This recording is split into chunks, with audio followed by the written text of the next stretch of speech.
Welcome to the Fitness Business Blueprint podcast, where we help fitness studio owners scale to six figures and beyond with low stress, high profits, and a turnkey business system.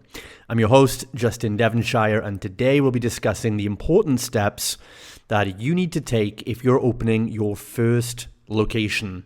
So this is the information that I wish I had before opening my first 4,000 to 6,000 square foot location. But if you already do have a location, then stay tuned to this anyway, because there's probably going to be some tips and things you can take away that will make your next location opening a little bit smoother. So you've decided to open your own fitness studio. Maybe you've been working the PT floor, you've been working for somebody else, maybe you've been working online, or maybe you've just come into the industry for the first time. Congratulations, whatever it is. It's a great thing that you're looking to open a fitness studio in 2023 and beyond and make a difference in people's lives.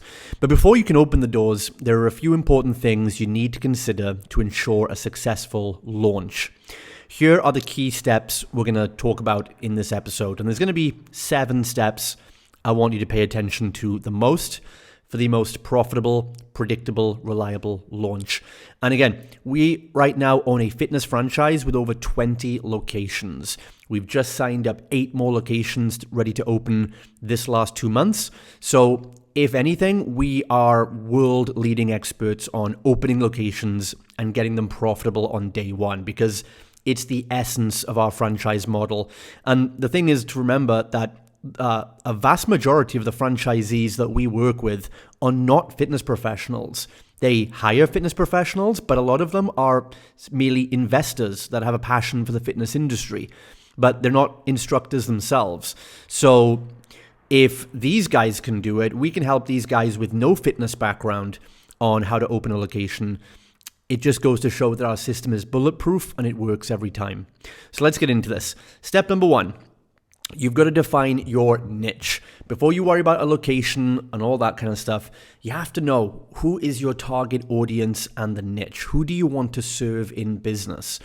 What is their fitness goals? What is the age range? This is going to help you tailor your services and your marketing to attract the right clients. Not just the marketing either, but the layout of your facility. If you want to work with certain demographics, you'll need certain types of equipment. If you want to make a gym that caters to mixed martial arts and athletes, then you're probably going to need more squat racks and rigs than if you were doing something else. So the layout, the colors, the culture, the experience of your gym is also going to be heavily determined by the type of customer you aim to attract.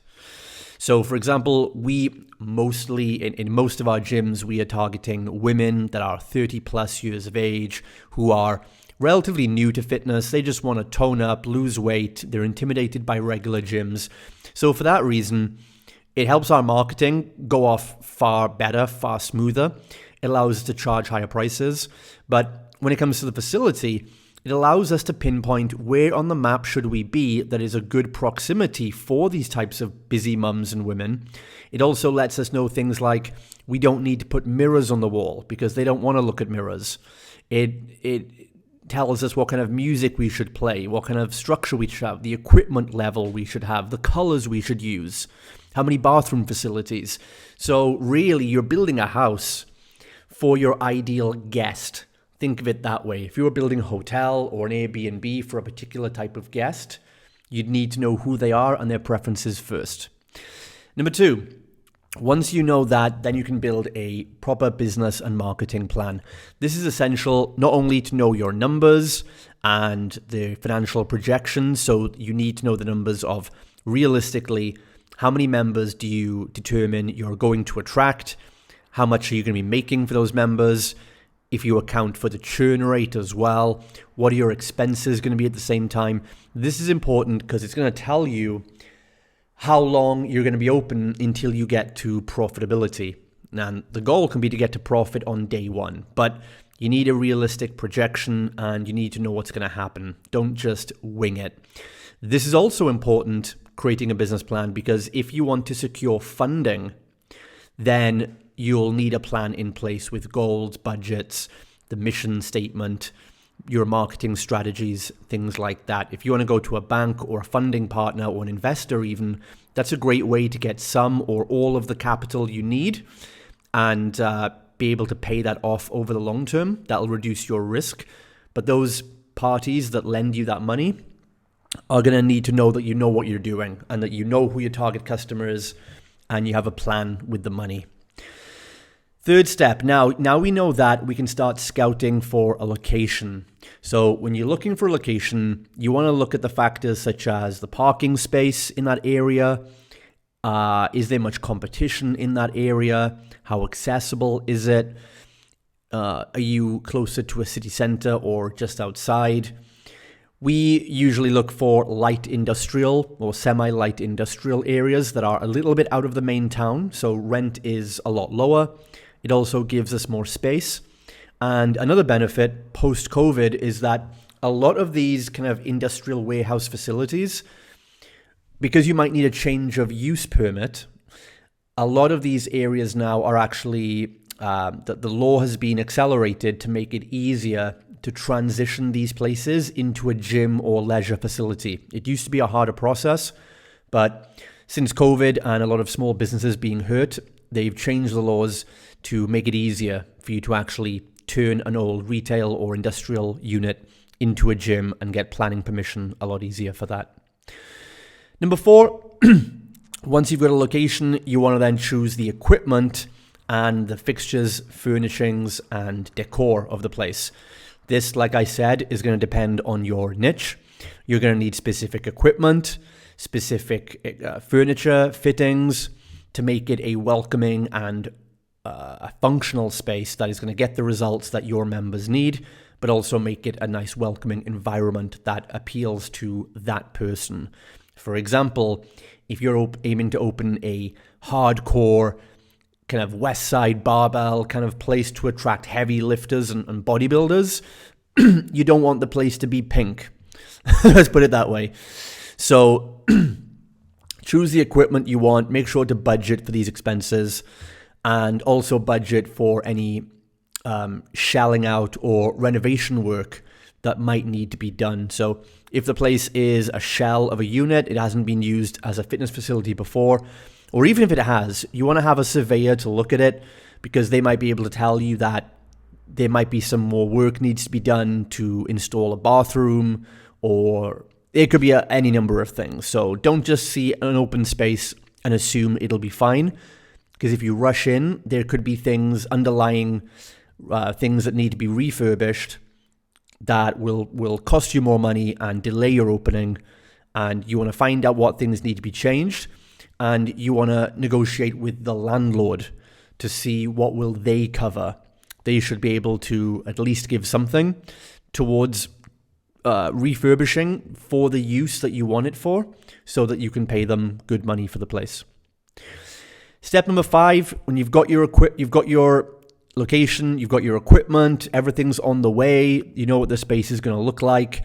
Now we need customers, but before we get customers, you're going to need staff. Now, even if you're planning to be a one-man or one-woman show, you're still going to need to get some assistance. Now, ideally, if you've got good funding, if you're more experienced in business, you're going to have more staff. The first time I opened my first outsourced fitness facility, I had a full team of staff working there from day one. So I didn't have to do any of the coaching or sales or marketing.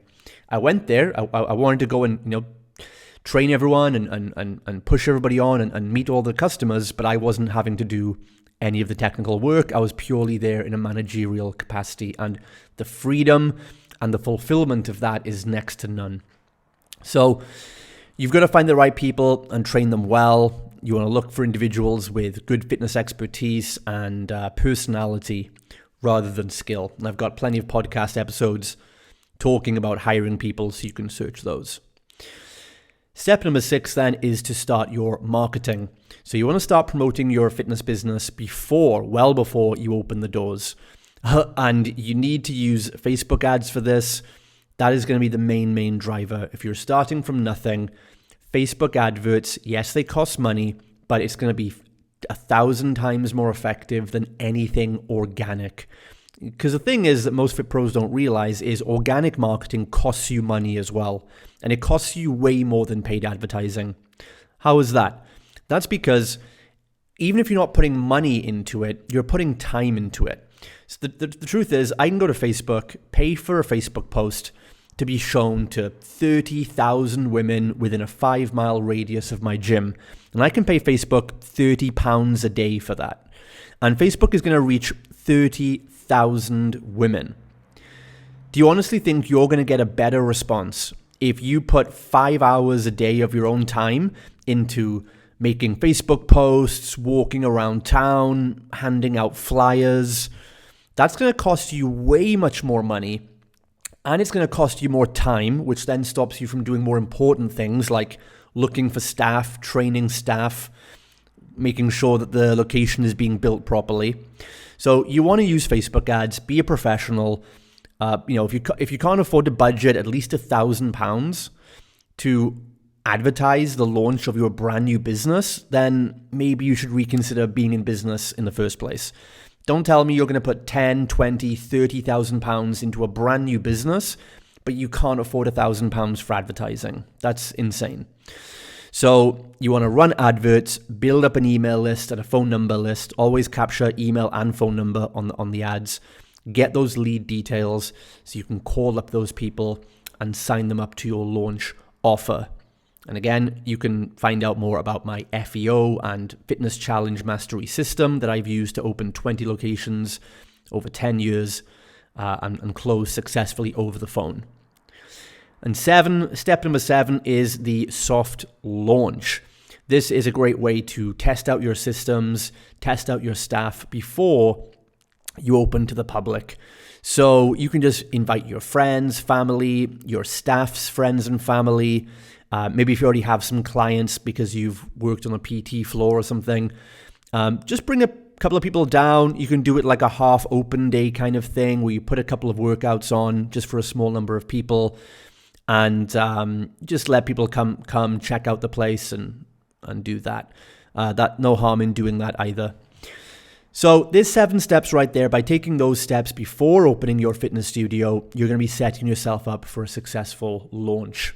So remember to define your niche, develop a business plan, scout for that location, choose the right equipment and decor, hire and train the right staff, develop your marketing plan, and then open with a soft launch.